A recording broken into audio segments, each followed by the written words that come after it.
ఇప్పుడు మీరు చూస్తున్నది జగిత్యాల జిల్లాలో ఘోర ప్రమాదం చోటు చేసుకుంది. ఓ షెడ్డులో ఉన్న వినాయక విగ్రహాన్ని తరలిస్తుండగా ప్రమాదవశాత్తు విగ్రహానికి విద్యుత్ తీగలు తగిలాయి. దీంతో విగ్రహాన్ని తరలిస్తున్న యువకులు విద్యుద్ఘాతానికి గురయ్యారు.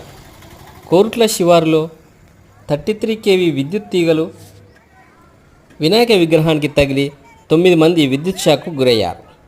ఒక షెడ్డు నుంచి మరో షెడ్డుకు 13 ఫీట్ల విగ్రహాన్ని తరలిస్తుండగా ఈ ప్రమాదం చోటు చేసుకుంది. ఊహించని ఈ ప్రమాదంతో అక్కడున్న వారంతా వణికిపోయారు. ఆ ప్రాంతమంతా భయానక వాతావరణం నెలకొంది. ముందుగా మన ఛానల్ చూస్తున్న వారు లైక్, షేర్, సబ్స్క్రైబ్ చేసుకోగలరు. Please like, share, subscribe. Thanks for watching.